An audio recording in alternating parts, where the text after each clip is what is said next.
نحمده ونصلي ونسلم على سيدنا ومولانا محمد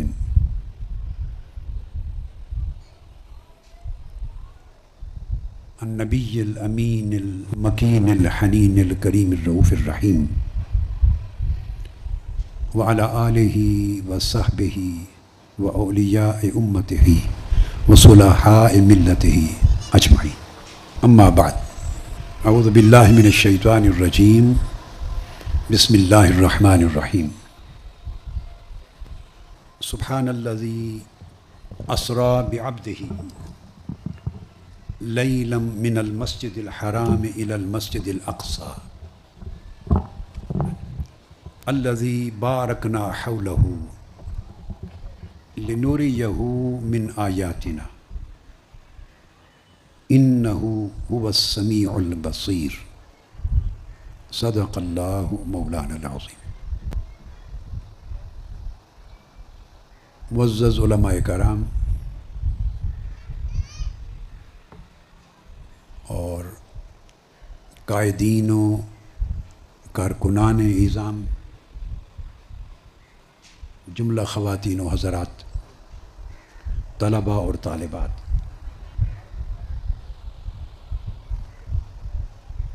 اور دنیا بھر میں اس مجلس میں دور دراز کے علاقوں میں جو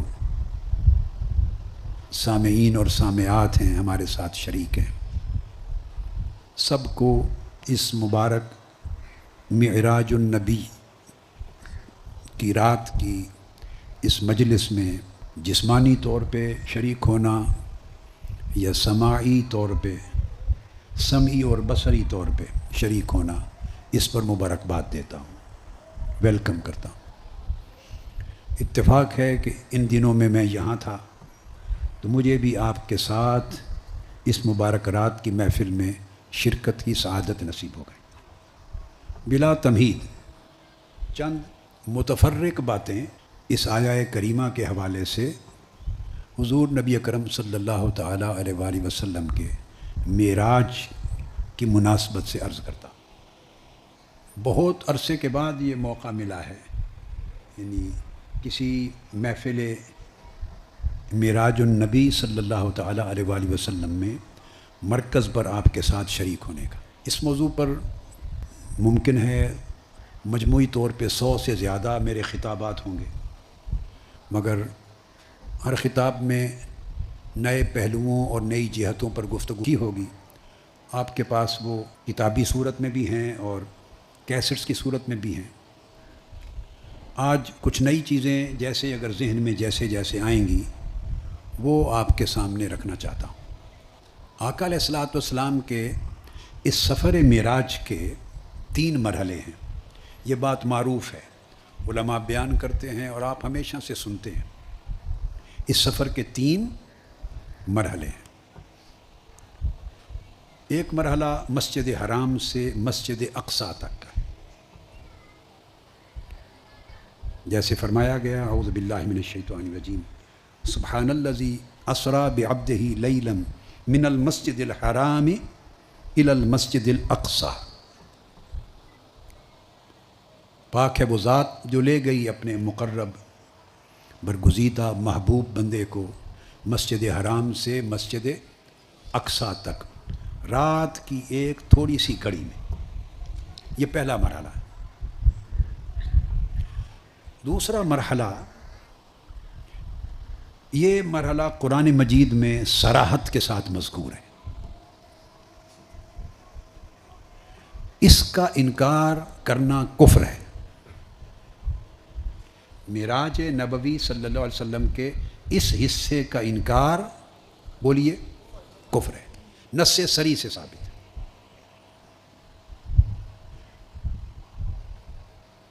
اس میں تعویل کی گنجائش نہیں ہے.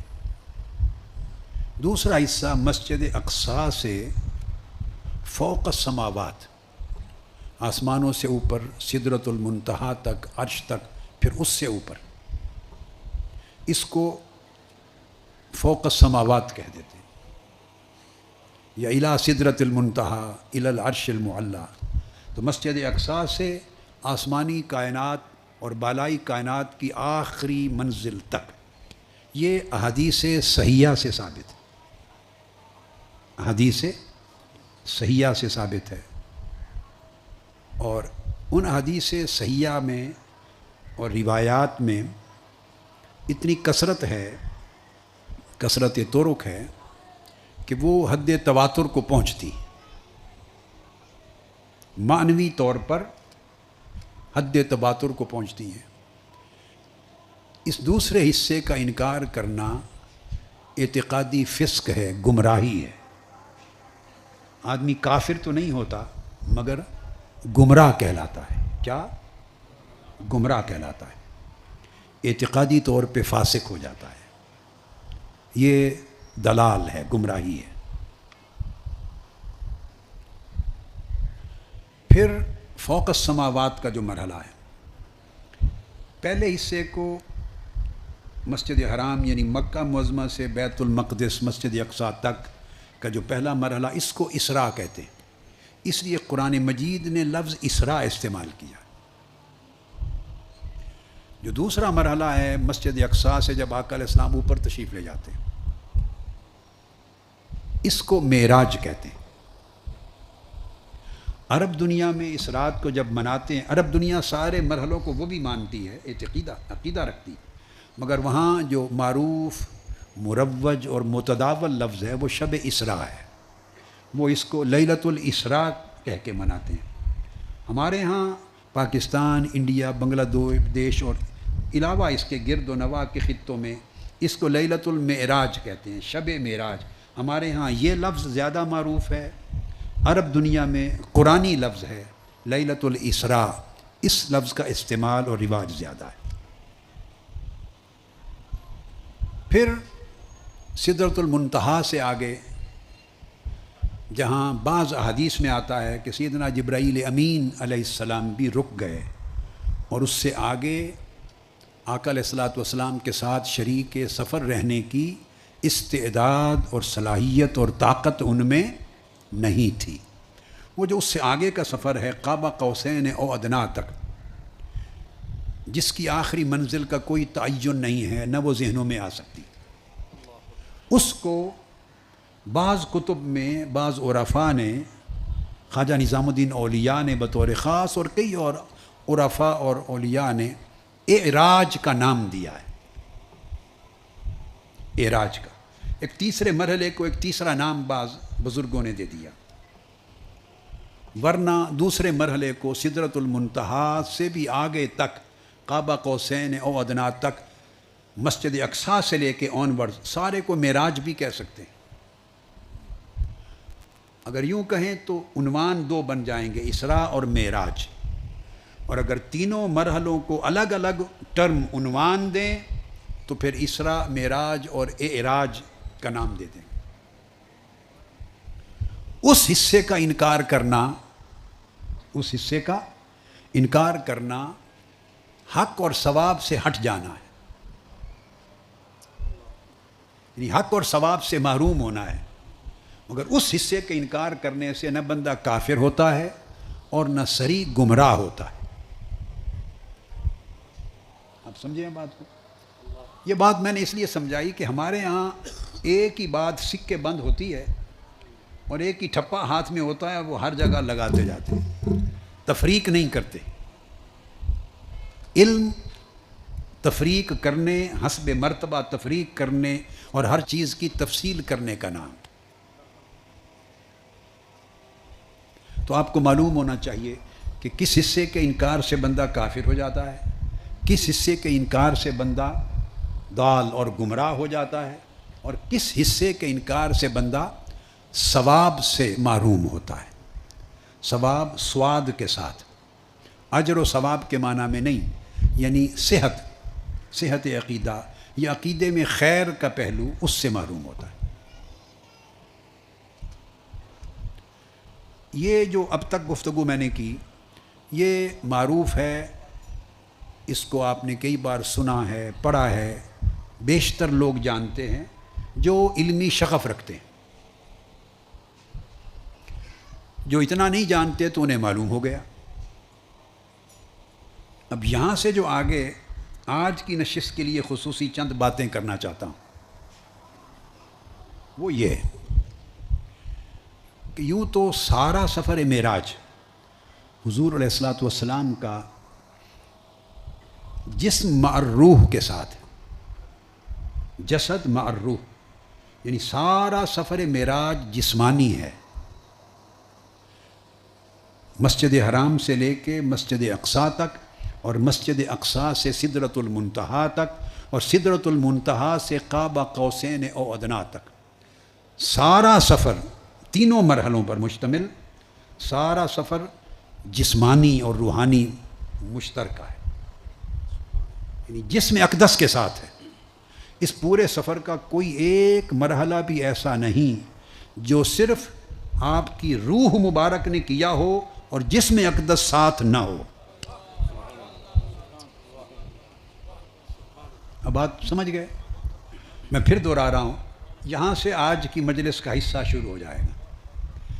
اس پورے سفر کا کوئی ایک مرحلہ بھی ایسا نہیں ہے جہاں آقا علیہ الصلوۃ والسلام کا جسم اقدس اور آپ کی روح مبارک دونوں اکٹھے نہ ہوں۔ ایسا نہیں کہ کچھ حصہ جسم اقدس کے ساتھ آپ نے سفر فرمایا، کچھ حصہ جسم اقدس رہ گیا اور روح مبارک کے ساتھ سفر کیا، یہ تفریق نہیں ہوئی۔ اب اس کی وجہ سمجھاتا ہوں۔ علماء نے ان چیزوں پر لکھا ہے، اکابر علماء نے، ائمہ نے۔ میں آپ کو سادہ طریقے سے اس کی بنیادی، اس کا جو سر ہے، راز ہے، اس کی حقیقت و حکمت سمجھاتا ہوں۔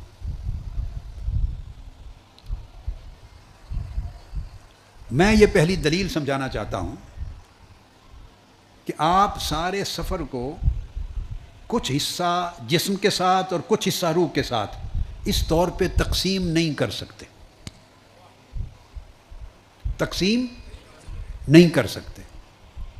یا سارا سفر جسم کے ساتھ ماننا ہوگا، یا سارا سفر بغیر جسم کے صرف روحانی طور پر روح کا ماننا ہوگا۔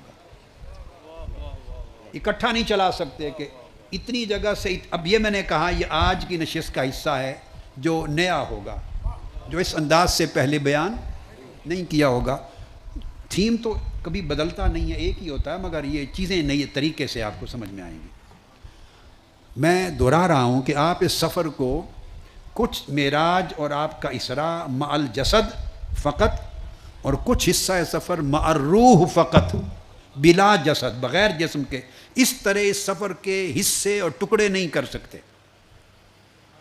یا سارا سفر جسم و روح کا اکٹھا جسم کے ساتھ ماننا ہوگا، یا سارا سفر جسم کے بغیر فقط روح کا ماننا ہوگا۔ بین بین کی صورت ممکن نہیں۔ کوئی یوں کہہ سکتا ہے کہ کیا حرج ہے کہ مسجد حرام سے مسجد اقصیٰ تک کہ سفر کو جسم سے مان لیں اور اوپر کا حصہ صرف روح کا مان لیں۔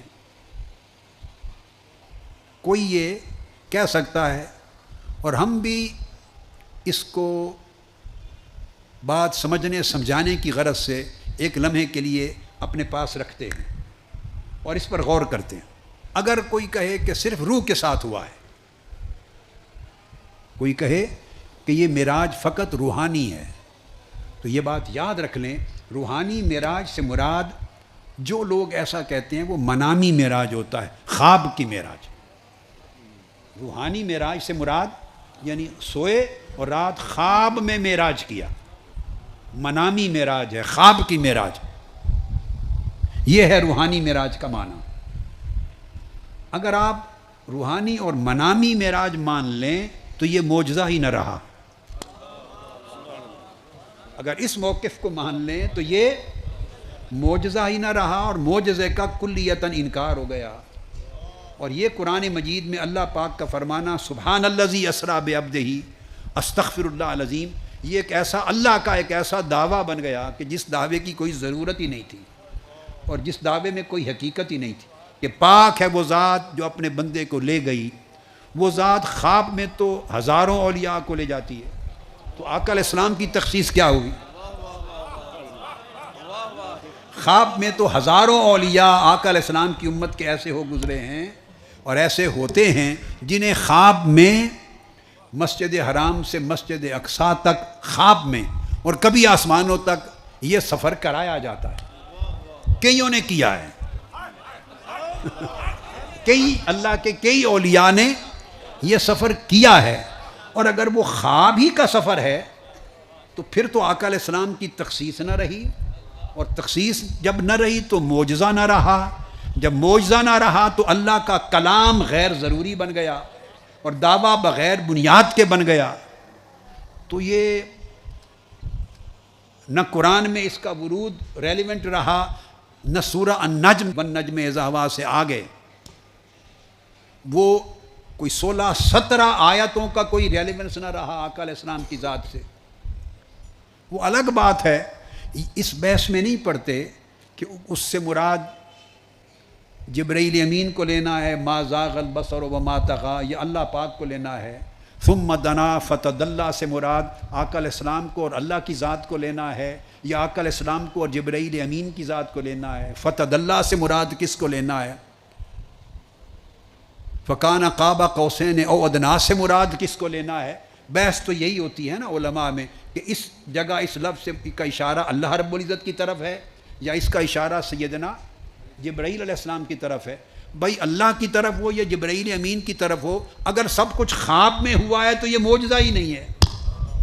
خواب آتے رہتے ہیں، خواب عام مومنین مسلمانوں کو بھی آتے ہیں اور صالحین کو اس سے بہتر صادق خواب آتے ہیں، سچے، پھر اولیاء کو ان سے اچھے سچے خواب آتے ہیں، پھر اولیاء کاملین کو، صادقین کو، مقربین کو، صدیقین کو اور سچے خواب آتے ہیں، اور سچے خوابوں میں اولیاء کو اللہ کی زیارت بھی ہوتی ہے، جبرائیل امین کی زیارت بھی ہوتی ہے، وہ جبرائیل امین کے ساتھ سفر بھی کرتے ہیں، وہ مسجد اقصیٰ بھی جاتے ہیں، وہ آسمانوں پر بھی جاتے ہیں، وہ جنتوں میں بھی جاتے ہیں، اولیاء خواب میں ہر جگہ جاتے ہیں۔ اب اگر اس کو منامی اور روحانی معراج لے لیں تو یہ تو معجزہ کا انکار ہو گیا،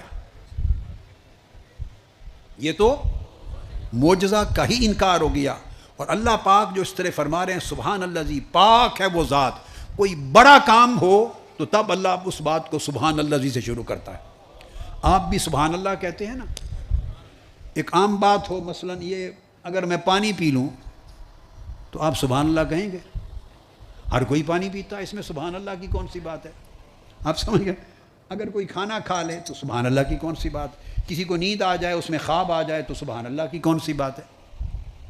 جو مطابق عادت ہو اس پہ سبحان اللہ نہیں کہا جاتا، جو زندگی کے عام طور طریقوں اور عادتوں کے مطابق ہو اس پر آدمی سبحان اللہ نہیں کہتا، سبحان اللہ اس پر کہتے ہیں جس بات پر تعجب ہو، جو عادت کے خلاف ہو، انسانی طاقت، عادت، صلاحیت، استعداد، قوت اس کو عام طور پہ نہ پہنچ سکتی ہو، کوئی انوکھا اور نرالا کام ہو جو کوئی اور نہ کر سکتا ہو اور کوئی کر دکھائے، اس پر انسان ایسے کلمات تحسین بولتا ہے سبحان اللہ۔ قاری صاحب بھی جب تلاوت کرتے ہیں تو جب وہ بڑے خاص انداز میں اوپر جاتے ہیں تو تب لوگ سبحان اللہ کہتے ہیں، جب تک روٹین میں کوئی پڑھ رہا ہوتا ہے تو اس پہ تعجب کے، تحسین کے خاص کلمات وارد نہیں ہوتے۔ یہ ہے سبحان الذی اسریٰ بعبدہ، پاک ہے وہ ذات، اور پاک کس سے؟ شک و شبہ اور اعتراض سے پاک ہے، ہر قسم کی کمزوری اور نقص سے پاک ہے۔ جو چیز تم سوچ نہیں سکتے وہ اللہ نے اپنے محبوب کے لیے کر دکھائی، تو فرمایا پاک ہے وہ ذات، سبحان اللہ۔ تو پہلی بات تو یہ ہوئی کہ اگر اس کو منامی اور روحانی لے لیں، منامی لے لیں، سمجھ رہے، تو پھر تو معجزہ نہیں، پھر تو معجزہ نہیں۔ اب سیکنڈ سٹیپ لیتا ہوں، آگے ایک قدم آگے بڑھتے ہیں۔ For the sake of discussion, ایسے بحث کے لیے، بات کو سمجھنے سمجھانے کے لیے ایک دوسرا اینگل سمجھتے لے لیتے ہیں کہ کوئی یہ کہے جب کہ یہ بات کسی نے کہی نہیں، یہ بھی بتا دوں، ایک امکان لے رہا ہوں، پاسبلٹی، جبکہ اس امکان اور پاسبلٹی کو کسی نے، علماء اور ائمہ میں سے کسی نے نہیں لیا۔ مگر کیا فرق پڑتا ہے، یعنی جس کے جی میں جو آئے وہ اگل مار دیتا ہے، تو چلو اس کو بھی انٹرٹین کر لیتے ہیں۔ کوئی کہے کہ خواب تو نہیں تھا مگر جسم بھی نہیں گیا، فقط روح گئی، تو یہ بے عقلی کی بات ہے۔ اس لیے کہ ایسا کہنے والا گویا یہ کہنا چاہتا ہے کہ ایک وقت اس رات ایسا آیا کہ جسم اقدس آرام فرما تھا اور جسم سے روح نکل گئی تھی، یعنی جب روح نکل جائے تو اس کیفیت کو موت کہتے ہیں۔ تو آپ معراج کا موضوع بیان کرتے ہوئے معاذ اللہ آقا علیہ السلام کی ذات اقدس پر موت وارد کر رہے ہیں کہ روح جسم سے نکل گئی۔ جب روح نکل جائے، خالی جسم رہ جائے، اسی کو موت کہتے ہیں، اسی کو۔ تو اگر جسم وہیں رہا اور خالی روح چلی گئی معراج پر تو یہ تو موت کی کیفیت ہے۔ اس پر سبحان اللہ کیسے بنا؟ سبحان اللہ زی اس پر کیسے بنا؟ معاذ اللہ، استغفر اللہ۔ اور یہ ایک ایسی بات ہے کہ یہ بجائے آقا علیہ السلام کی شان بیان کرنے کے، یہ اس کے برعکس ہے۔ اور پھر 1200 سال میں ائمہ، محدثین، علماء، متکلمین، فقہا اور اکابر اصول دین اور عقیدے کے کسی نے یہ بات نہیں کہی کہ جسم وہیں رہا مکہ معظمہ میں جہاں آپ لیٹے ہوئے تھے اور روح اس میں سے نکل گئی، اور جبرائیل امین روح کو ساتھ لے کے چل پڑے۔ کیا؟ روح کو ساتھ لے کے چل پڑے، اور روح گئی اوپر قاب قوسین تک، یا سدرۃ المنتہا تک، یا مسجد اقصیٰ تک۔ سمجھ گئے؟ تو یہ نامعقول بات ہوگی، اور نہ یہ عقل میں آنے والی ہے نہ نقل میں آنے والی ہے، یہ سراسر غلط، بے بنیاد اور نادانی کی بات ہوگی۔ اور پھر اس پر اگلی بات یہ کہ اگر خالی روح نے سفر کرنا تھا تو اس کے لیے براق لانے کی کیا ضرورت ہے؟ اگر روح نے سفر کرنا ہو تو گھوڑے لائے جاتے ہیں روح کے لیے؟ روح کے لیے کوئی گھوڑے یا کوئی براق لائے، اس کے لیے سواری کی کیا ضرورت ہے؟ روح تو خود اس براق سے بھی زیادہ نورانی ہے۔ یہ جو براق لایا گیا یہ تو خود اس بات کا میسج ہے کہ آقا علیہ السلام جسد مبارک سمیت بنفس نفیس سفر کے لیے تشریف لے جا رہے ہیں۔ یہ جو براق کا ذکر آیا ہے وہ خود ایک میسج ہے کہ یہ سفر نہ خواب کا تھا نہ خالی روح کا تھا، جس میں پاک کے ساتھ سوار ہوئے، جیسے سواری کی جاتی ہے۔ آپ سمجھے بات کو؟ جیسے سواری کی جاتی ہے۔ خود براق اٹسیلف اس بات کی کافی و وافی دلیل ہے کہ منامی اور روحانی نہیں ہے، محض روحانی نہیں ہے، منامی تو ہے ہی نہیں، منامی تو ہے ہی نہیں۔ اور پھر اگر واپس آ کے آقا علیہ الصلوۃ والسلام یہ فرما دیں اور آپ نے فرمایا ہو کہ میں نے آج رات خواب میں معراج کیا ہے اور خواب میں مسجد اقصیٰ پہ گئے ہوں، تو کسی کو اعتراض کرنے کی ضرورت ہے؟ ابو جہل کو اعتراض کرنے کی ضرورت ہے؟ سیدنا ابو بکر صدیق کو تصدیق کرنے کی ضرورت ہے؟ کفار و مشرکین کا اکٹھ کرنے کی کوئی ضرورت ہے سین کعبہ میں اس بات پہ کہ انہوں نے دعویٰ کیا ہے کہ آج میں نے خواب میں معراج کیا؟ تو اکٹھ کس چیز کا؟ ہر کوئی خواب میں کر سکتا ہے، کسی کا معراج یہاں تک، کسی کا یہاں تک، کسی کا وہاں تک، ہر کسی کی اپنی صلاحیت۔ تو اس پر تو اعتراض ہی نہیں بنتا، انکار بھی نہیں بنتا، تصدیق بھی نہیں بنتی، تکذیب بھی نہیں بنتی۔ اور پھر احادیث میں آتا ہے کہ وہ اکٹھے ہو کر آقا علیہ السلام سے سوال کرنے لگے کہ بتائیں مسجد اقصیٰ میں کیا ہے، راستے میں کیا دیکھا؟ اگر کسی نے خواب دیکھا ہو تو خواب بتائے، تو کوئی اس عمارت کی کڑیاں بھی پوچھتا ہے اس سے، اس کی کھڑکیاں بھی پوچھتا ہے۔ خواب دیکھا ہو تو اس کی کوئی تفصیلات اور علامات بھی پوچھتا ہے۔ اب بھلے سفر میں بھی کوئی پوچھتا ہے کہ کسی قافلے کو دیکھا، کیا ہوا کیا نہیں ہوا۔ خواب اگر کوئی بتا دے میں نے خواب دیکھا ہے تو اس سے کوئی سوال کرنا بنتا ہی نہیں ہے۔ اس سے ثابت ہوا کہ آقا علیہ السلام نے بھی صبح جب بیان کیا تو خواب کر کے بیان نہیں فرمایا تھا، ایک کھڑی جیتے جاگتے معراج کی حقیقت کو بیان کیا تھا۔ تب ہی تو ایک زلزلہ بپا ہو گیا کفار میں کہ یہ کیسی بات کر دی، ایک ہی رات میں یہ وہاں سے یہاں کیسے ہو کے آ گئے؟ تو خواب میں تو ہوتا رہتا ہے۔ تو یہ تو پہلی بات کی نفی ہو گئی، ٹھیک ہے۔ اب دوسری بات جو میں نے شروع کی تھی تو میں نے کہا کہ رک جاتے ہیں، پہلے اس حصے کو تھوڑا دیکھ لیں۔ اب دوسری بات لیتے ہیں، وہ امکان اگر کوئی کہے جو میں نے کہا یہ بھی معقول نہیں ہے اور منقول بھی نہیں ہے، کوئی یہ کہے کہ مکہ معظمہ سے بیت المقدس مسجد اقصیٰ تک تو جسم کے ساتھ ہوا، تو وہاں مسجد اقصیٰ کے بعد باقی معراج روحانی ہے، روح کا ہے، جسم کا نہیں۔ اب اس پریپوزیشن کو لے لیتے ہیں۔ اگر کوئی یہ کہے تو اس پر سوال بنتا ہے، اس سے پوچھا جائے گا کہ اگر مسجد اقصیٰ تک آپ نے مانا کہ جسم کے ساتھ گئے، اوپر روح کے ساتھ گئے، تو جسم کہاں چھوڑ گئے؟ حرم کعبہ میں چھوڑ گئے یا ادھر فلسطین میں رہ گیا جسم اقدس؟ تو یہ بات غیر معقول ہے اور غیر منقول۔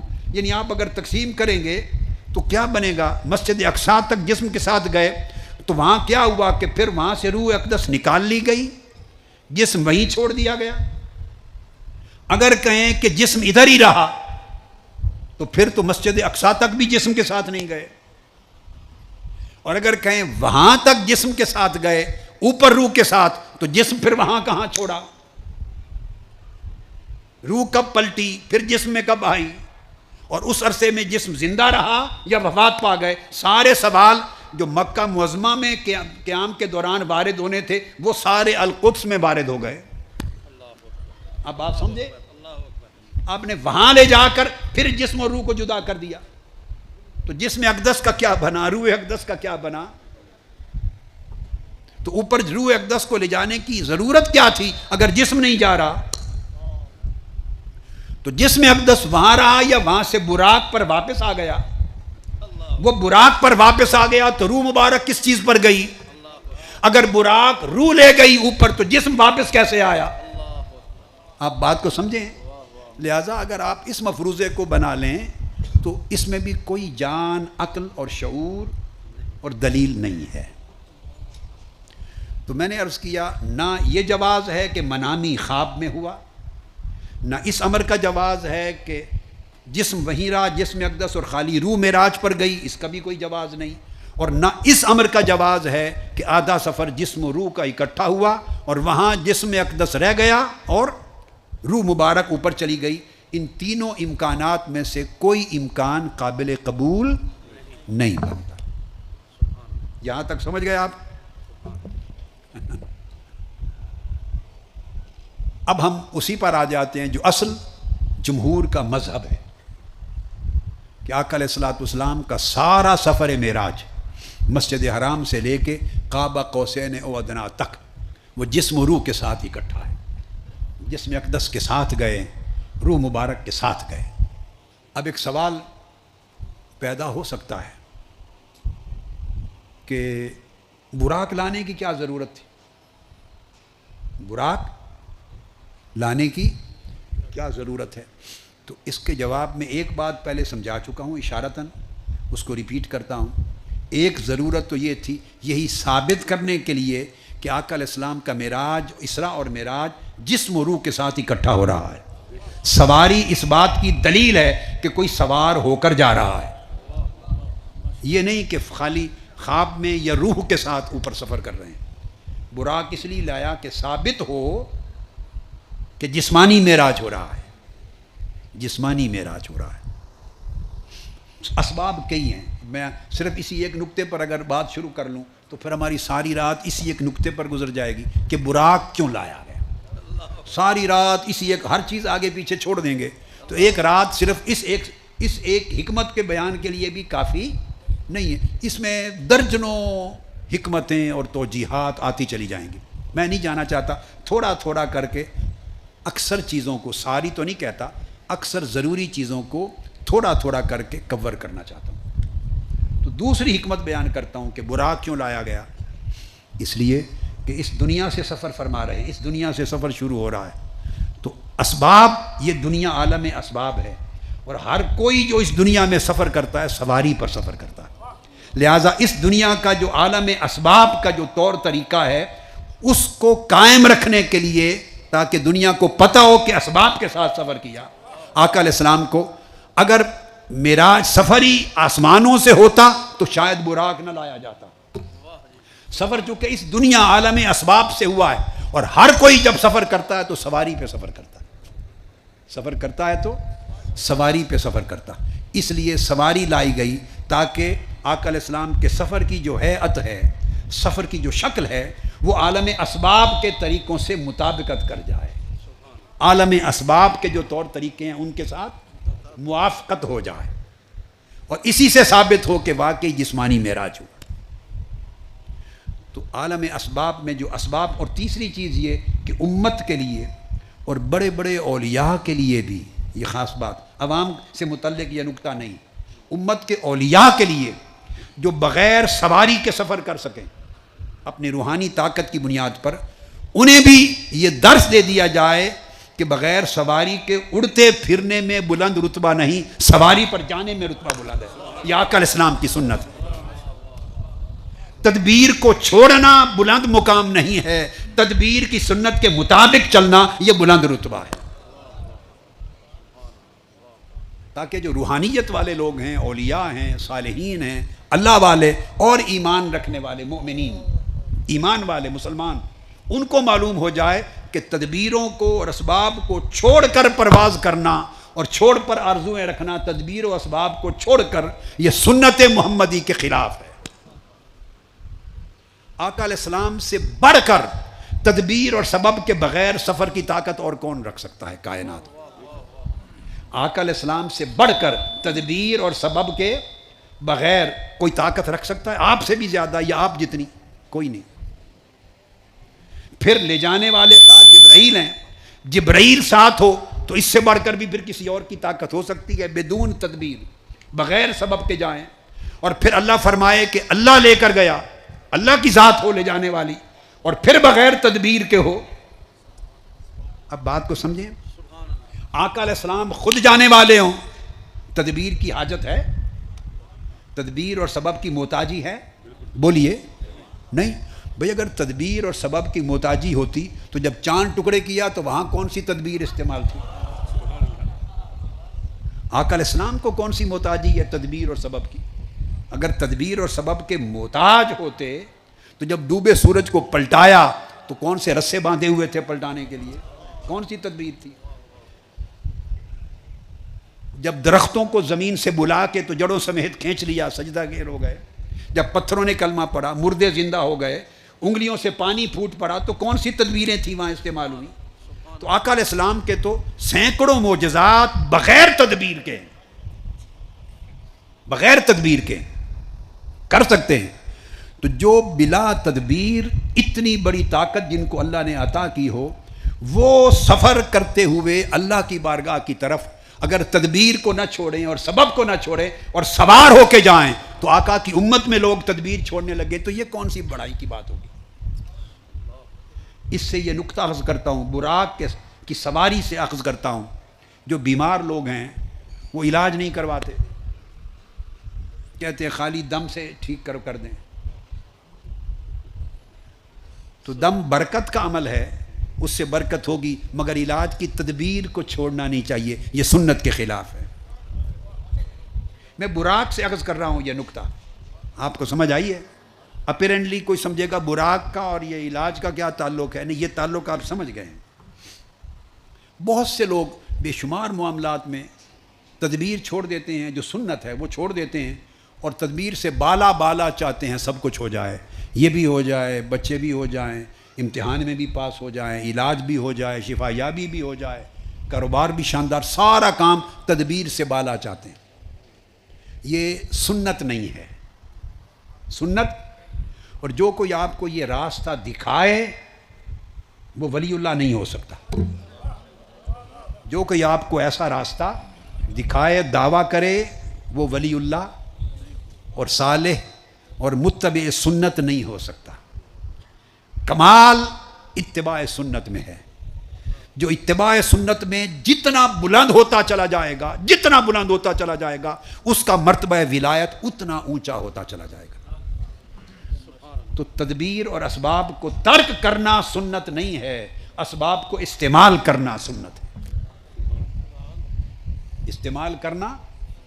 اب آپ کا ایک اور معجزہ آقا علیہ السلام کا سناتا ہوں، اس کی مثال کو سمجھانے اور تقویت دینے کے لیے، اس پر آپ کی نگاہ نہیں گئی ہوگی، بیان بھی نہیں اکثر و بیشتر کبھی نہیں ہوا ہوگا، مگر اس پر آپ کو میں مرکوز کراتا ہوں آپ کی توجہ۔ آپ نے کثرت کے ساتھ سنا، کثرت کے ساتھ، کہ آقا علیہ السلام جب پانی ختم ہو گیا حدیبیہ میں، تو نہیں تھا تو 1500 صحابہ کے وضو اور غسل کے لیے پانی مہیا کر دیا، انگلیوں سے چشمے بہہ پڑے۔ اس طرح درجنوں مرتبہ یہ واقعات پیش آتے، درجنوں مرتبہ جب صحابہ کرام کے لشکر 10-10 ہزار کا لشکر بھی اگر پیاسا ہوتا، وضو اور غسل کا پانی نہ ہوتا تو آقا علیہ السلام اپنی مبارک انگلیوں سے چشمے پانی کے نکال کے ان کو سیراب کر دیتے۔ یہ تو سن رکھا ہے نا، بولیے سن رکھا ہے۔ اب اس میں تدبیر، اس میں بھی ایک تدبیر ہمیشہ آقا علیہ السلام نے استعمال فرمائی سنت کے لیے، اور وہ کیا؟ یہ دیکھیے، انگلیوں سے کبھی پانی پھوٹا؟ کبھی کسی کی انگلیوں سے پانی کا چشمہ پھوٹ سکتا ہے؟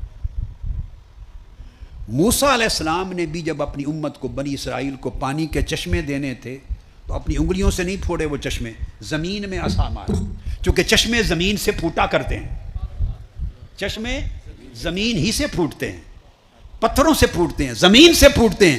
وہ کام کیا جو ظاہراً ہوا کرتا ہے۔ معجزہ کیا تھا؟ وہ چشمہ نہیں تھا، آپ کا عصا لگا اور چشمہ پھوٹ پڑا، یہ معجزہ تھا۔ اور آقا علیہ السلام کا معجزہ موسیٰ علیہ السلام کے معجزہ سے 100 گنا زیادہ طاقتور تھا، 100 گنا زیادہ عظیم تھا۔ وہاں چشمے کا پھوٹنا معجزہ تھا، مگر زمین سے پھوٹنا عادت ہے۔ آقا علیہ السلام نے چشمے پھوڑے مگر زمین سے نہیں، انگلیوں سے پھوڑے، انگلیوں سے کبھی چشمے نہیں نکلتے۔ یہ گوشت اور پوست کی انگلیاں ہیں، اس میں سے چشمے کیسے نکلیں؟ اب بات کو سمجھے، چشمہ موسیٰ علیہ السلام نے بھی جاری کیا، مگر وہاں سے جاری کیا جہاں سے جاری ہوتے ہیں، ٹھیک ہے، اس جگہ نہیں تھا، مگر ہوتے زمین سے ہی ہیں۔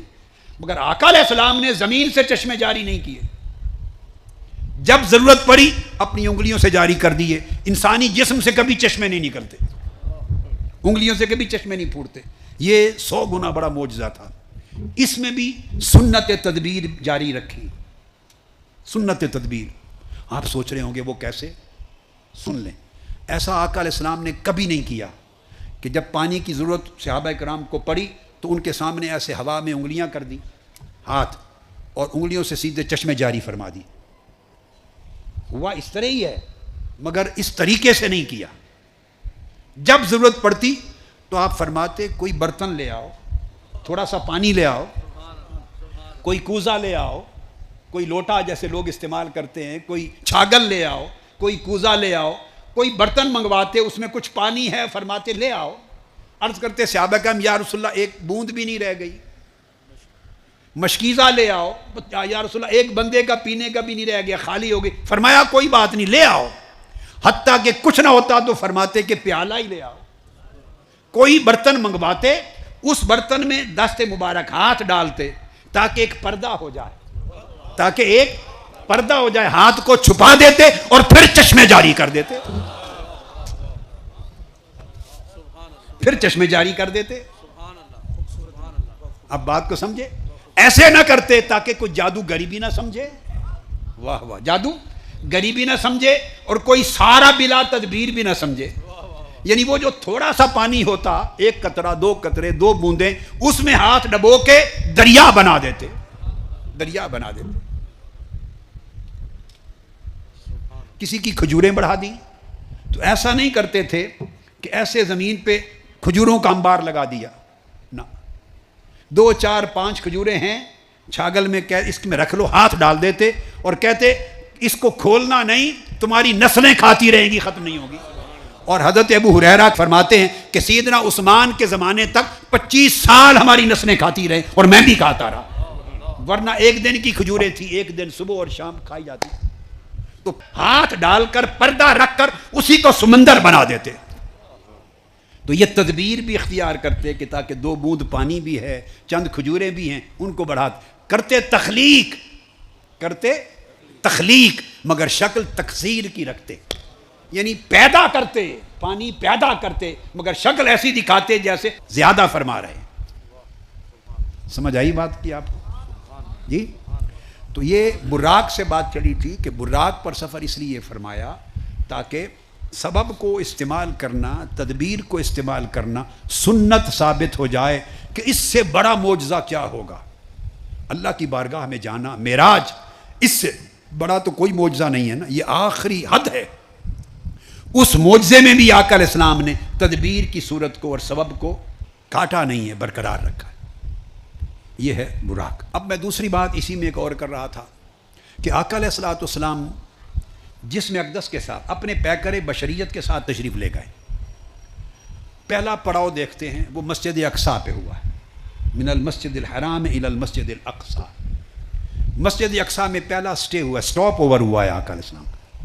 آپ بھی جب سفر کرتے ہیں سٹاپ اوور ہوتا ہے نا، اور ایئرپورٹ پہ رکتے ہیں اور اگلی فلائٹ لیتے ہیں اور ٹرانزٹ پیسنجرز ہوتے ہیں، تو آقا علیہ السلام نے ٹرانزٹ کیا ہے مسجد اقصیٰ میں، القدس میں ٹرانزٹ کیا ہے، سٹاپ اوور کیا ہے، اور ٹرانزٹ کر کے آقا علیہ السلام نے اگلے سفر کے لیے روانگی کی ہے۔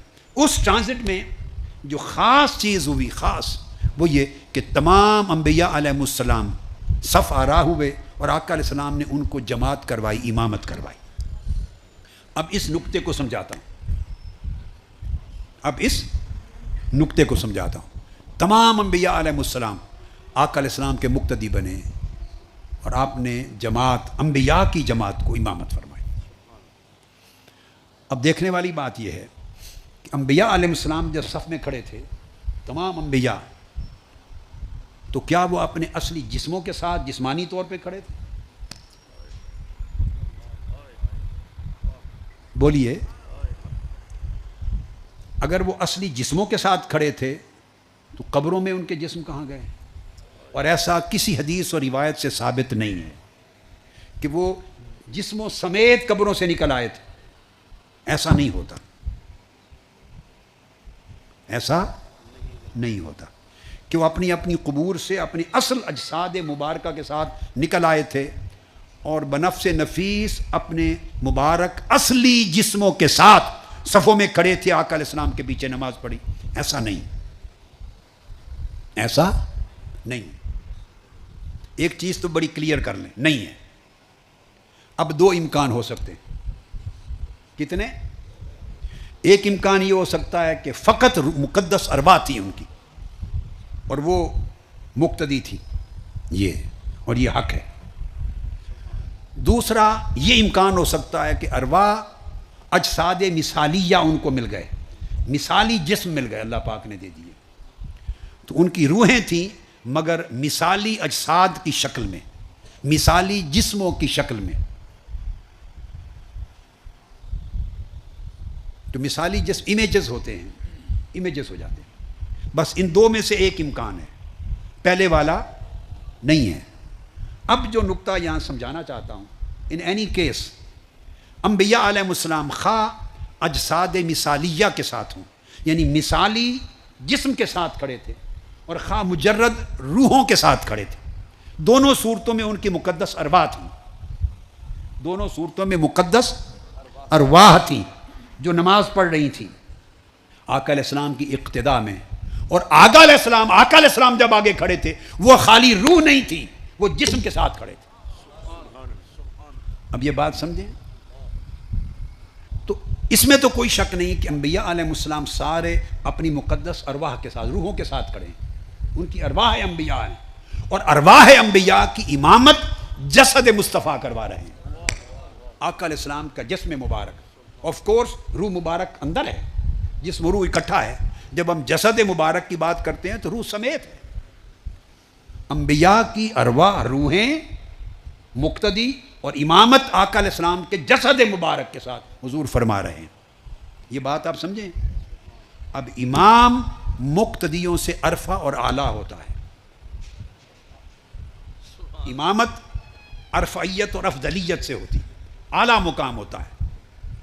امامت آقا علیہ السلام جسم مبارک کے ساتھ فرما رہے ہیں، مقتدی انبیاء کی روحیں۔ اس سے میری سمجھ میں یہ بات آئی ہے، میں نے زندگی میں کبھی کسی کتاب میں پڑھا نہیں، پہلی باتیں بھی نہیں پڑھی، کتابی نہیں ہے پہلی باتیں بھی، مگر یہ بات بھی زندگی میں کبھی نہیں پڑھی، وہ یہ کہ ارواح انبیاء مقتدی ہوں اور آقا علیہ السلام اپنے جسد مبارک کے ساتھ امامت کروائیں،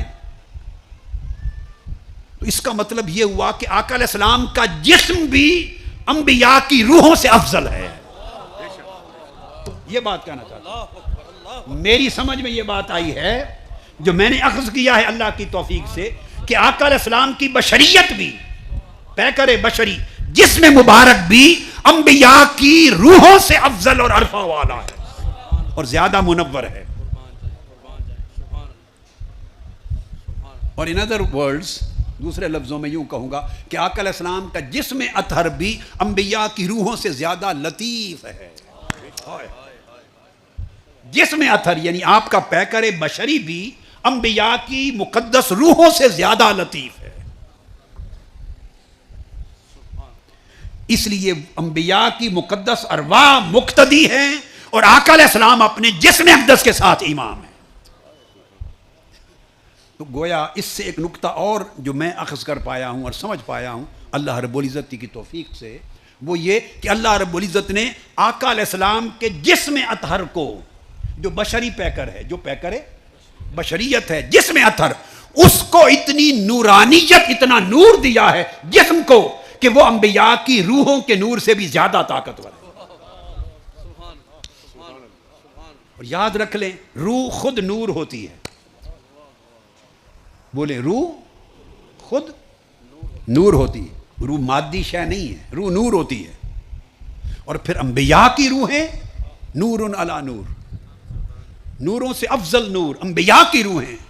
اور انبیاء کی روحیں جو اعلیٰ درجے کا نور ہیں، ان کی امامت آقا علیہ السلام کا پیکر بشری کروائے، جس میں مبارک ان کی امامت کروائے، تو پتہ چلا کہ حضور کی بشریت بھی انبیاء کی نورانیت سے اعلیٰ ہے. اور آقا علیہ السلام کے جسم مبارک کو اتنی لطافت اور اتنی نورانیت حاصل ہے کہ جس کو انبیاء کی مقدس روحیں بھی اس تک نہیں پہنچ سکتی. اس لیے آقا علیہ السلام اس قابل ہوئے کہ جسد مبارک سے ان کی مقدس روحوں کو امامت کروا لیں، ان کی مقدس روحوں کو.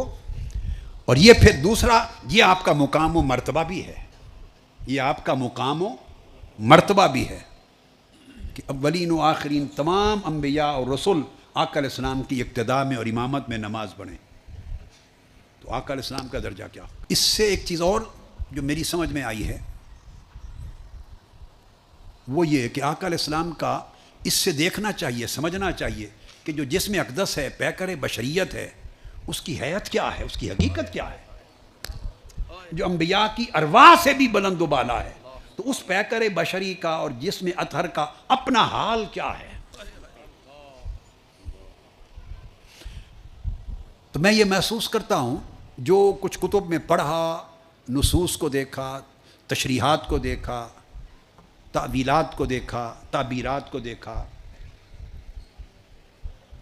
قرآن و سنت اور پھر سلف صالحین اور اولیاء اور اکابر علماء محدثین کی تصریحات سے جو کچھ اخذ کیا، میں اس نتیجے پر پہنچا ہوں کہ میں اس لیے یہ کہہ رہا ہوں کہ جو بات اب کہہ رہا ہوں یہ میں نے چونکہ کسی کی پڑھی نہیں کہ میں اس کو نقل کروں، تو میں ان کا نام لے دوں گا پھر، اگر لے دیتا، اگر پڑھی ہوتی. تو اگر اس میں غلطی ہے تو میری طرف ہی منسوب کریں چونکہ میں نے اخذ کیا ہے. اگر اس میں صحت ہے، اچھائی ہے، تو ان اکابر اولیاء ائمہ کی طرف منسوب کریں جن کی شاگردی ہے ہمیں، جن سے سیکھتے ہیں، جن کو پڑھتے ہیں اور خیرات لیتے ہیں، جن سے اس رائے میں اخذ کرنے میں اچھائی لگے تو اوپر منسوب کر دیں، کوئی کمزوری لگے تو میری طرف منسوب کر دیں. اس لیے میں کہہ دیتا ہوں کہ ایسی بات سمجھ میں آئی کہ آقا علیہ السلام کی بشریت مقدسہ مجھے لگتا ہے کہ وہ جو آپ کا جسم اقدس ہے، آپ کا جسم اقدس وہ مرقع تھا بشریت اور نورانیت دونوں چیزوں کا.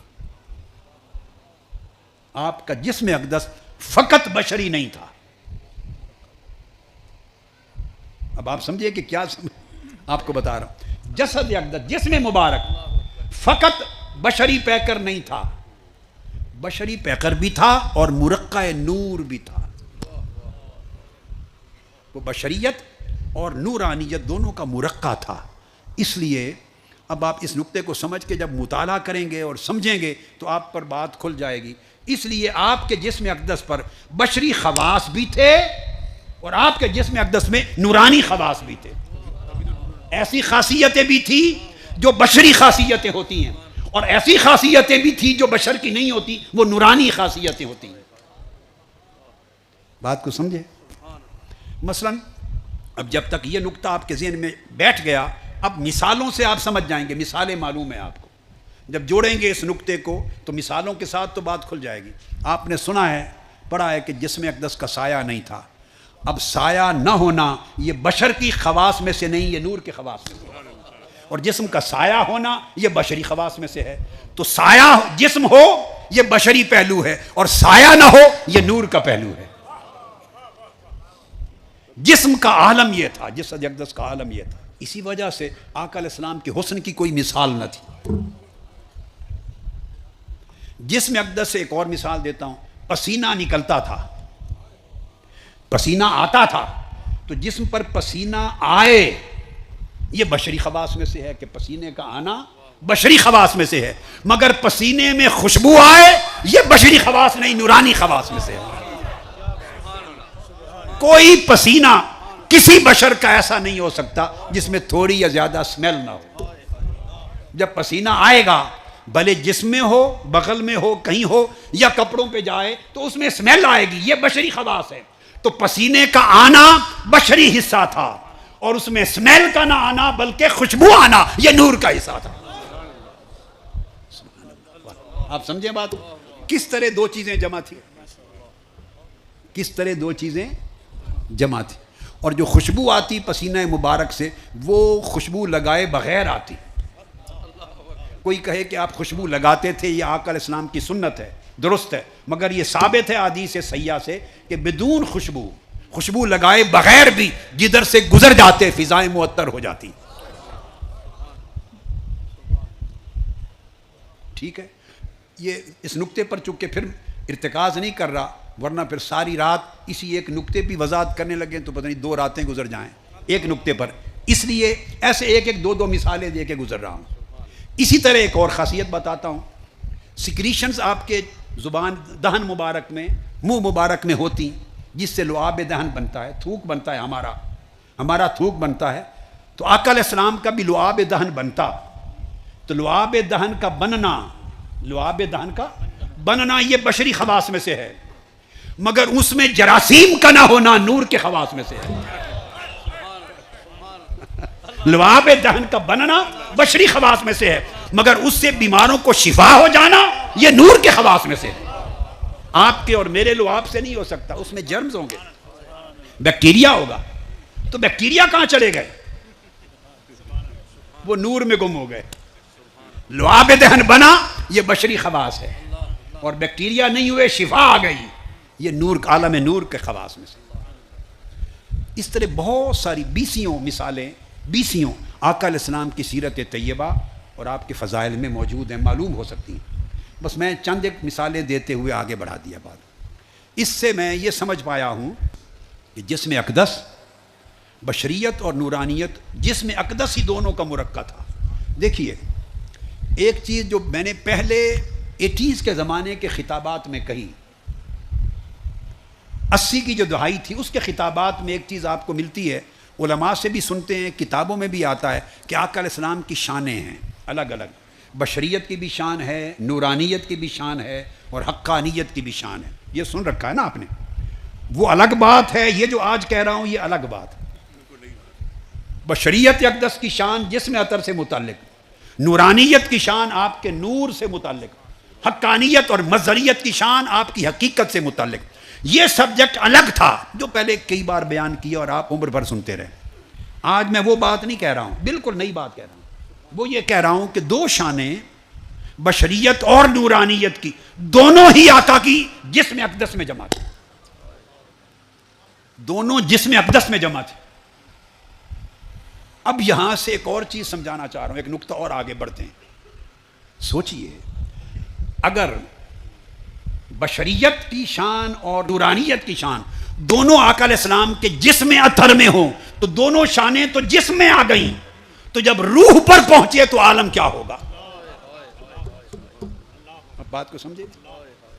ایک جسم ہے آقا علیہ السلام کا، جسم اطہر، اور جسم کی معراج کا یہ پہلا مرحلہ ہے جو ہم بیان کر رہے ہیں، مسجد حرام سے مسجد اقصی تک۔ اس میں سارا سفر رہا، تو سارا سفر جسم اقدس کے ساتھ، جسم اقدس کے ساتھ، مگر یاد رکھ لیں کہ سفر کے تینوں مرحلوں میں ہر ایک مرحلہ آقا علیہ السلام کی ذات اقدس کے ایک ایک حصے کے لیے خاص تھا، تاکہ اس مرحلے میں اس حصے کو معراج پر پہنچایا جائے۔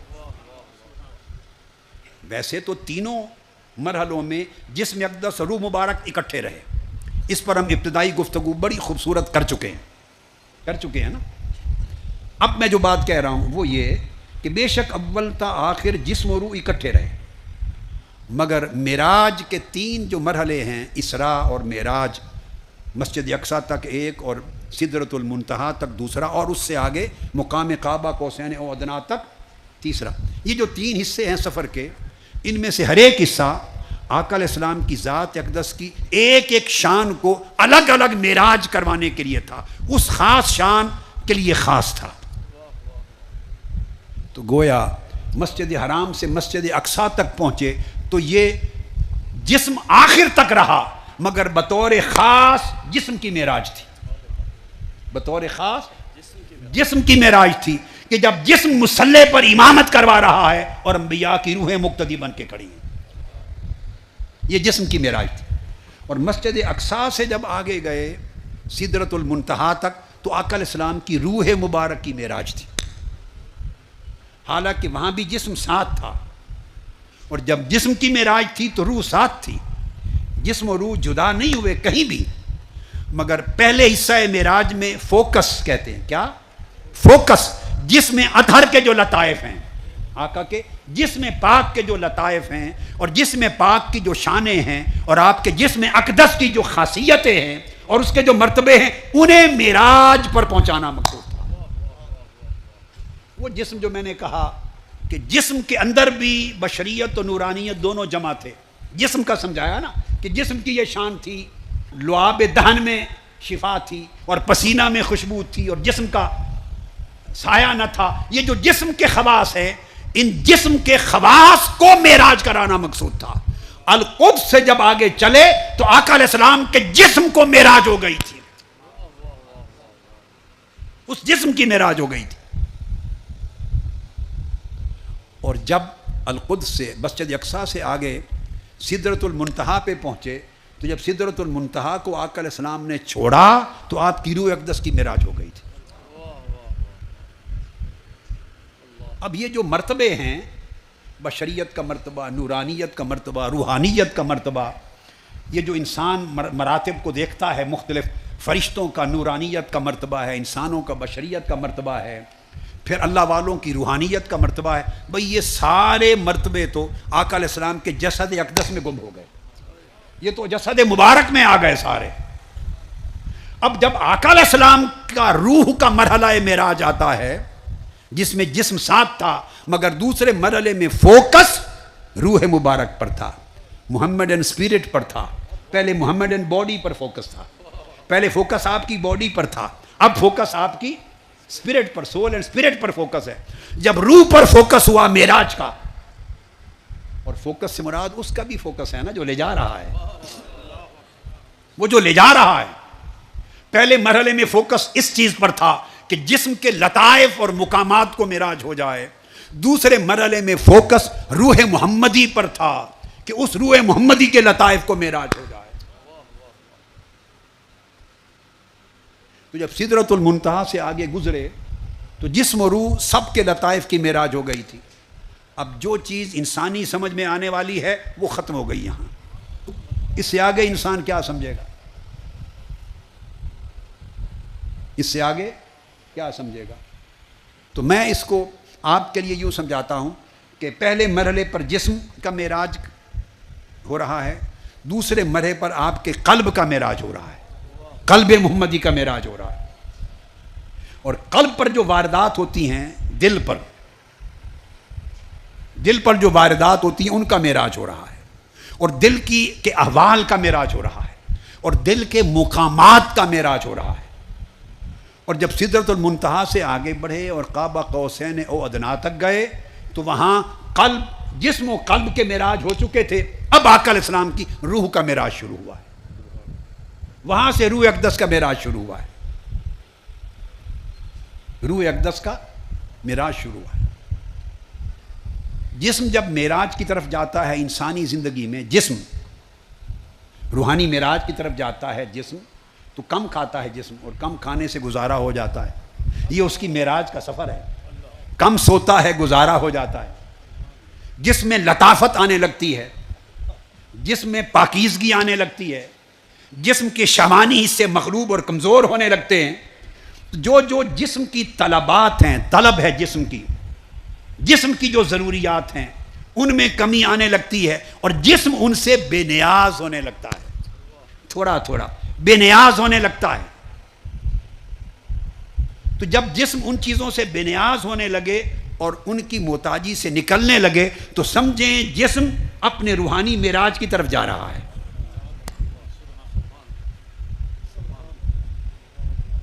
اور قلب، اس کے بھی خواص ہیں. قلب رغبت رکھتا ہے، دل محبت کرتا ہے، یا حرص کرتا ہے، یا لالچ کرتا ہے، یا توکل کرتا ہے، یا زہد رکھتا ہے، یا بے نیاز ہوتا ہے، یا توکل کرتا ہے، یا اس میں اخلاص ہوتا ہے. تو دل کی اپنی اچھی بری خاصیتیں ہیں. تو دل اگر ان بری خصلتوں سے نکلنے لگے اور توکل کی طرف جانے لگے، یقین کی طرف جانے لگے، قلب دل اور اللہ کی محبت کی طرف جانے لگے، تو جب دل ان خاصیتوں میں بڑھنے لگتا ہے تو اسی انسانی زندگی میں سمجھیں اس کے دل کو معراج کا سفر شروع ہو گیا ہے.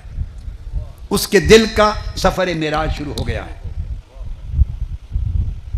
اور روح اس سے آگے عالم جبروت کی چیز ہے. تو روح جب ہے تو روح کی کیا خوراک ہے؟ جس کے ساتھ روح آگے بڑھتی ہے وہ اللہ کی قربت ہے، وہ اللہ کی معرفت ہے. تو جب روح میں اللہ کی معرفت اور قربت اور رضا یہ چیزیں بڑھنے لگیں، روح میں معرفت اور قربت بڑھنے لگے تو سمجھیں روح معراج کی طرف جا رہی ہے. یہ میں نے چند اشارے کیے. تو جیسے جیسے معراج کے مرحلے بدلتے گئے ویسے ویسے آقا علیہ السلام کی شخصیت اور آپ کی ذات اقدس کے ہر گوشے کے معراج اپنے کمال پہ پہنچتے گئے، اپنے کمال پہ پہنچتے گئے.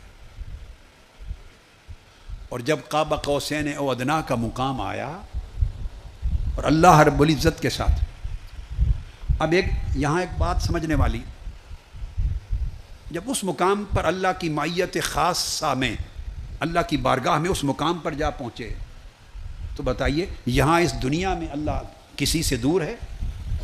بولیے. نحن اقرب الیہ من حبل الورید، ہم تمہاری شاہ رگ سے بھی زیادہ قریب ہیں. تو اللہ تو ہماری شاہ رگ سے زیادہ قریب ہے، تو آقا علیہ السلام سے کتنا قریب ہوگا؟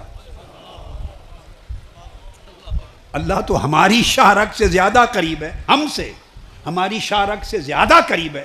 تو اپنے محبوب مکرم کے ساتھ اس کے قرب کا عالم کیا ہوگا، کتنا قریب ہوا. تو وہ رب جو آقا علیہ السلام کے ساتھ اتنا قریب ہے کہ جس کا تصور نہیں کر سکتا، تو جو ہر وقت آقا کے ساتھ ہوتا ہے، غار میں بھی تھے تو فرمایا ان اللہ معنا، اللہ ہمارے ساتھ ہے. غار میں بھی تھے، غار ثور میں، تو فرمایا اللہ ہمارے.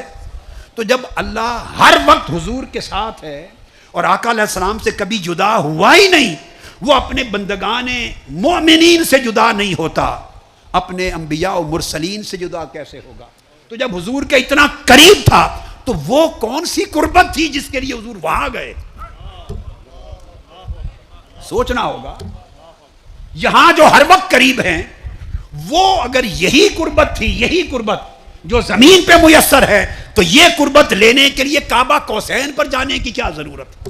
یہ بات سمجھنے والی ہے. کوئی اچھوتی قربت ہے تو رب یہاں سے وہاں لے گیا. کوئی نرالی قربت، اور ہم مجلسی اللہ فرماتے ہیں کہ جو میرا ذکر کرتا ہے میں ان کا ہم نشین ہوتا ہوں. تو اللہ تو یہاں بھی اپنے ذاکروں کا، ذکر کرنے والوں اور اپنی عبادت کرنے والوں کا ہم نشین ہوتا ہے. اور پھر آقا علیہ السلام کے ساتھ اس کی ہم نشینی کا عالم کیا ہوگا؟ وہ رب جو یہاں ہم نشین ہے وہاں کون سی ہم نشینی لینے گئے؟ جو یہاں آقا کی سنتا اور دیکھتا ہے وہاں کون سی چیز سننے اور دیکھنے کے لیے گئے؟ جو یہاں قریب ہے وہاں کون سی قربت کے لیے گئے؟ اگر سمجھیں کہ اس کا معنی یہاں کی قربتوں سے الگ نہیں ہے تو پھر سفر معراج بیکار ہو جاتا ہے، بے معنی ہو جاتا ہے. اگر آپ میری بات سمجھیں، اگر جس نوعیت کی قربت معنوی، میں خاص بات کہہ رہا ہوں، قربت معنوی، معنن اللہ قریب ہے، جسمانی طور پہ تو نہیں ہے نا، جسم سے پاک ہے، قربت معنوی، معنوی ہم نشینی، معنوی اللہ کی ہم مجلسی، معنوی معیت، معنوی مدد، معنوی نصرت، یہ جو معنن اور روحانیتاً سب اللہ کی عنایات اس کے بندوں پر یہاں ہیں. اگر انہی عنایات کا معنی لینا ہے تو جبرائیل کو بھیج کے وہاں کون سی عنایات، وہاں کیا ضرورت کیا ہے؟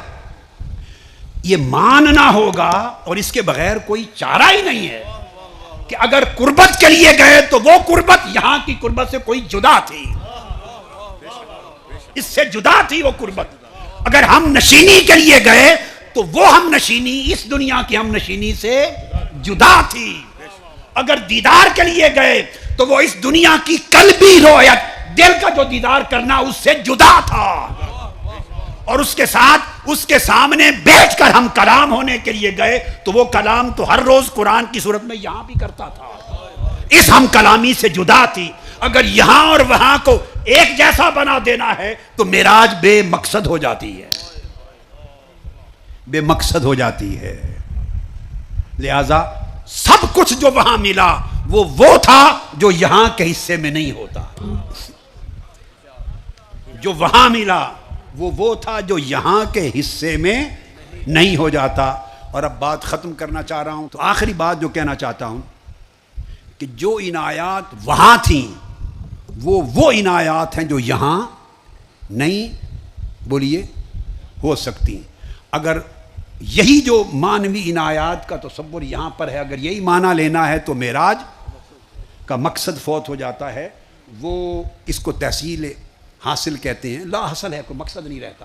لہذا وہ خاص عنایات ہیں جو آقا علیہ السلام کے لیے وہاں کی خاص تھی.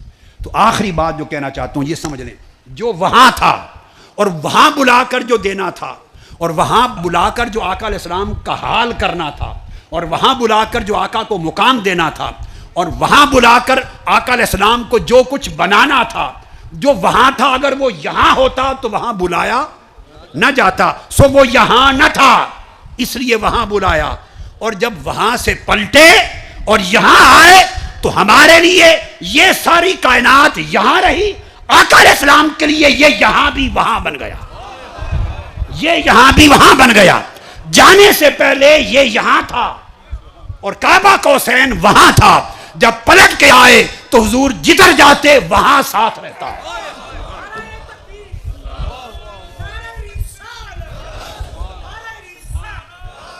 واپس آنے کے بعد آقا علیہ السلام ایسا کچھ ہو گئے تھے کہ جہاں رہتے، جہاں جاتے، پھر وہ یہاں نہ رہتے، وہاں ساتھ رہتا، پھر وہ آخر وقت تک وہاں میں رہے. اللہ رب العزت اس وہاں کا حصہ ہمیں عطا فرما دے. آقا علیہ السلام کے جوڑوں کے طفیل.